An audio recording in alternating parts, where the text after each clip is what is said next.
Welcome to Forward with NACCE, Inspiring Entrepreneurial Action, a podcast that shares the stories of everyday entrepreneurs, entrepreneurial leaders, and the communities that support us.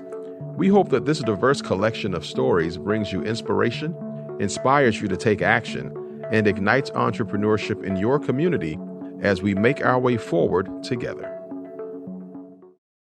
Welcome to this episode of Forward with NACCE. We're glad you're here. We are celebrating the 20th anniversary of the National Association for Community College Entrepreneurship, also known as NACCE. And we have a very special guest today, Professor Diane Sabato, who is also an entrepreneur and a woman of many talents. So welcome to the program, Diane. We're glad that you're here. Thank you. I'm delighted to be here today. Yeah, so I've gotten to know you over many years, I guess 8 years now. And what's always fascinated me is your career path. So why don't you introduce yourself to our audience and speak with us a little bit about your career path, how you ended up doing the work that you're doing today?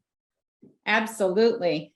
I am presently a full-time faculty member in the School of Business at Springfield Technical Community College, where NACCE was actually founded. And my career path has been crooked. There's no such thing, I think, as a straight line in a career. So I actually started out in social services, and I worked for quite a few years with individuals with developmental disabilities. And after a while, I decided at that point, I had an undergrad degree in psychology. I used that degree. I really loved what I did, but I've also always had a very techie side to me, not to mention the undercurrent of entrepreneurship that's sort of always been part of my life. So I decided to actually go back to Springfield Technical Community College for a certificate program and a 2-year degree in computer technology and programming. So I was sort of feeding that part of my soul, as it were. And while I was in school at STCC, learning to love the college, love what they had to offer, and really get to know community colleges as a student, which was really nice. I was working at a high school doing tech support while getting that degree. So it was a pretty interesting mix of background and talents that I was putting together. When I finished my 2-year associate's degree as a microcomputer specialist, I started looking around for jobs.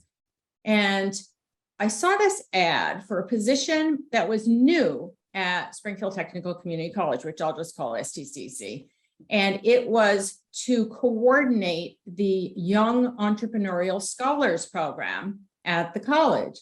And I wasn't really familiar with it. I hadn't seen it while I was a student there, but I thought, that's something. I have always done some kind of entrepreneurship in my life, starting when I was young, selling things door to door. I come from a big family, and we always seem to be selling something to make extra money. So I thought, well, this sounds really interesting because it kind of pulls together some of the different things I've been doing.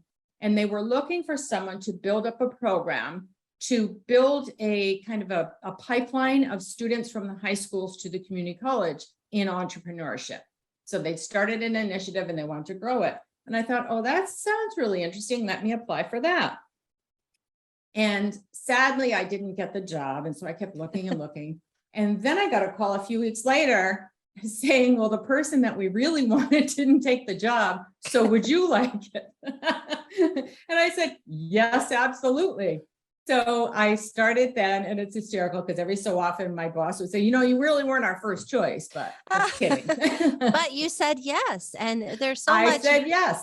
Yes, there's so much there that you said, Diane, to kind of unpack because you're ahead of your time, the windy career path that we're telling all of our students these days, prepare yourself for. You've lived it, right? The last couple decades. I thought it was interesting, too, how you mentioned your earlier career working with people with disabilities, because one fact of community colleges that educate well over 6 million students, both full-time and part-time, is 20% of the population of community college students have disabilities, which is very interesting. A lot of people don't realize that, but thinking about entrepreneurial mindset, sometimes you can take what might be perceived as a challenge and you actually turn it into an asset. But I want to talk a little bit more about you're first thinking about entrepreneurship? Because I think when you first read that, you probably were very entrepreneurial, but maybe you didn't see yourself that way. So maybe Right. reflect on like, what did you think during that time, if we're going back, 20 some years ago? At the beginning of my career at the college, it's funny. Yeah. It's like, I think we always, because as I said, growing up, I come from a family that had 6 kids. And so we were always, we got very small allowances if we got them. And so if we wanted extra money for anything, we had to figure out how to make that happen. And I think that's the entrepreneurial mindset, going after what you want to have and how can I get that? So I think that was always kind of the case with us. And it's funny that was so, because my dad always worked in the same job his entire life. That was the time when they got one job and stayed there forever. Whereas entrepreneurs are sort of always looking for the next opportunity. But in any case, I think while I was working with the high school students and setting up those programs, and we ended up creating a pipeline from elementary school all the way through 4-year colleges and beyond for entrepreneurship education. And it kept poking at me. It was like a nudge. Every time we'd go through another year, another program, another after school initiative, whatever we were doing, it spoke to me personally. And during that time, my parents, both of them ultimately passed away. And I said, well, this is an opportunity to kind of honor their memory and use a little bit of the funds that I got when they died and start my own business. So I ended up starting a side hustle, as it were, while I was working in the program. So I was teaching and learning at the same time, and then teaching, learning, and doing, which in a lot of ways made me so much better when I was teaching my programs and classes, because I was experiencing it and living through it. Well, that is, I think, something for everyone who's listening to think about. First of all, side hustle, if you might not know what that is, that's how a lot of entrepreneurs begin. They might like to bake, they might like to do other things, so they kind of do it on the side. Even as our podcast producing partner, Earfluence, like they love podcasts, and lo and behold, eventually they turned it into a full-time gig, if you will. But I am one of the recipients of purchasing some of your beautiful scarves. So I did not wear one today, but I probably should have in retrospect. So talk about how you really focused in on that as a potential business, because I know you love to travel and you do some of your purchasing abroad. So it might be something that somebody's thinking about, what might they do for their side hustle, and they can learn from you.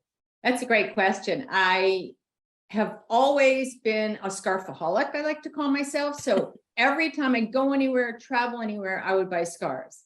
And part of the high school program was we took students to the wholesale district in New York City. So we would take like 6 to 8 busloads of high school students that we were collaborating with from our region and bring them to the wholesale district so they could experience buy low, sell high. It was the, how do I make money? What are the gross profits? So it helped in so many ways to actualize what was happening in their classroom, hands-on learning experiences. And without fail, every time we went to New York, I would come home with bags of scarves. And I'm thinking, here's something I love, and I can use the skills that I have in my love of scarves to start a scarf business. And I originally thought I was going to sell only online, because I thought that would be all the bandwidth I would have part-time doing this as a side hustle. So it was a great experience because I love technology. I love everything online, and I set up a Shopify store, bought the domain. So I went step by step through starting the business and doing it legally, so I could then help teach my students exactly how to do the kinds of things that I was learning about while I was doing them.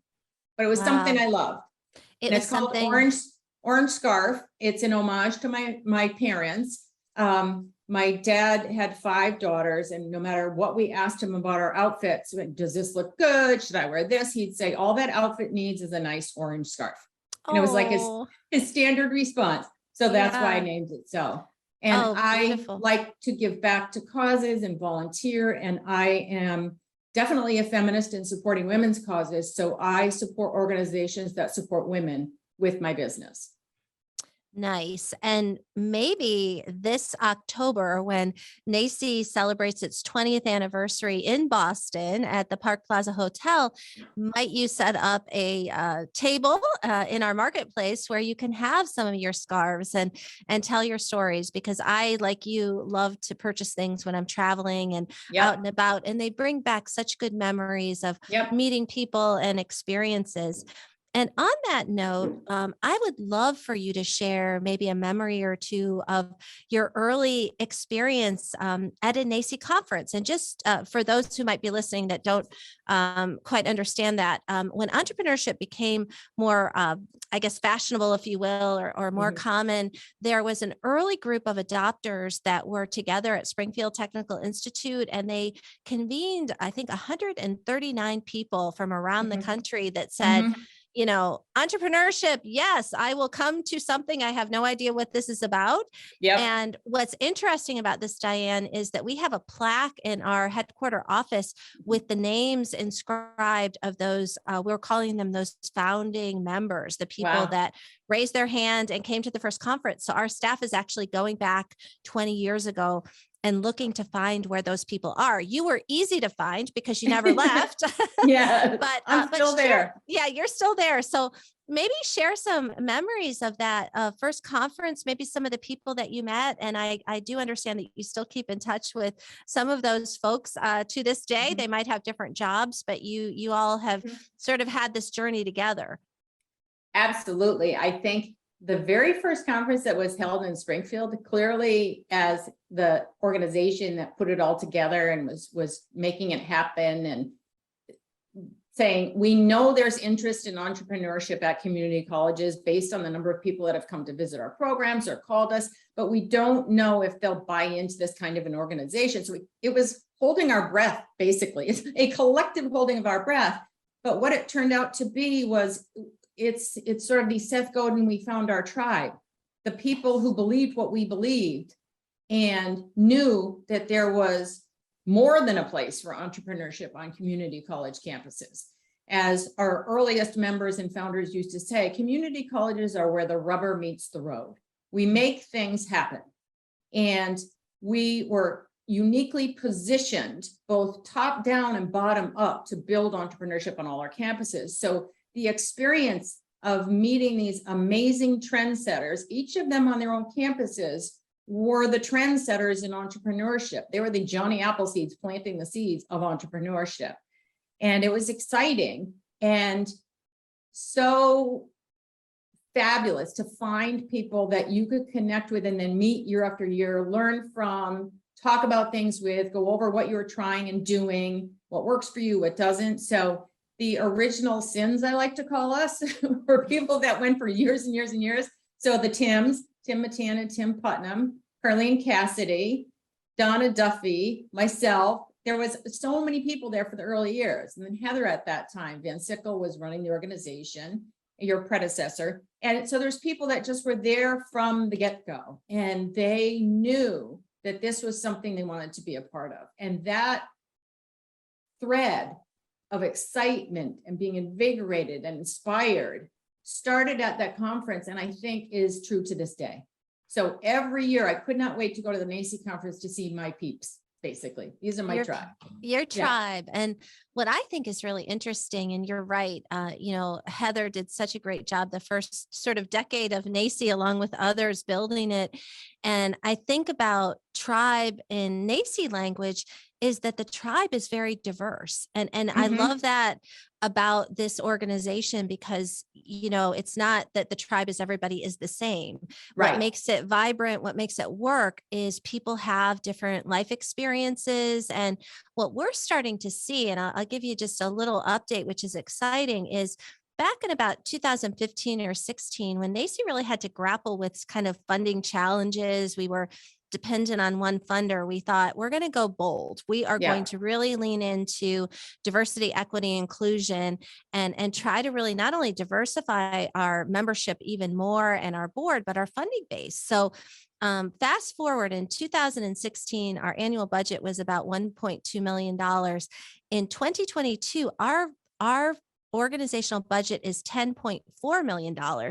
And Mhm. 89% of that funding goes directly back to our member colleges to co-create new resources, to deliver programs that are very meaningful across. And I think about, the sort of the trajectory and what makes it work is we have people like you and Carlene and the Tims and kind of like that founding legacy group that never really abandon it. But what we're starting to see is this whole generation of new members and new faculty and people with new jobs, titles that didn't even exist 5 years Yeah. ago, that are really embracing that. And it's really making, I think, the NACCE tribe even more vibrant and diverse. So I cannot wait to see you in Boston. We are actually going to have a special founders reception where we really want to honor you guys and really think about the legacy of what you've created. So as we wrap up our time here, Diane, I know you are a very optimistic, a very enthusiastic person. So I want you to close us out by speaking about the future and what are you hopeful about in the future, and how do you see entrepreneurship continuing to be relevant as we all really make our way forward in this new paradigm, hopefully post-pandemic experience? I am extremely hopeful. And I think that speaking to that diverse community that's highly inclusive is really at the core of what the future holds for us. And for me, I think that it's going to center around a huge amount of innovation. I think people coming up with new ideas, new way of doing things, new everything, which is also at the heart of entrepreneurship. But I think innovation specifically coming from a diverse and very inclusive group of people is going to just explode as we move forward. But I was digging through some old materials, kind of prepping for today's session, and I came across some presentations from the early days of NACCE, and I wanted to share some visions that NACCE had at the very beginning, because I thought they were pretty apt and still current. So the original NACCE will be a major channel of distribution for best practices in entrepreneurship and student incubation at the community college level. But imagine a world where every community college drives new venture creation and economic entrepreneurship and workforce education in their community. The entrepreneurial dreams of today's students become the new venture creations of tomorrow's business leaders and generate economic vitality for their communities. Pretty interesting. That was pretty current, right? 20 years ago. That was the 20 odd years ago.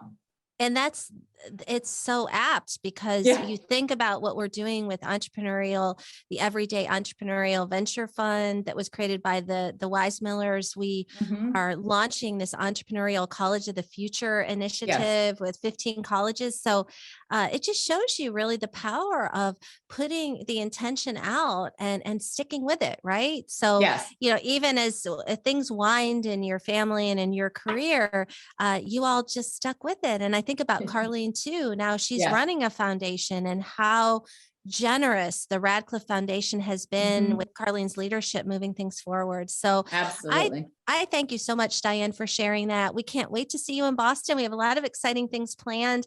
If people want to learn more about NACCE, they can go to nacce.com. And if they want to connect with you, Diane, remind us again how they can get onto your website. So for my career at STIC, it's Sabato, DSABATO at stcc.edu. My side hustle is orangescarf.com. Okay. Make it a great day, everybody. And thanks to all our listeners around the world. We really appreciate you being with us.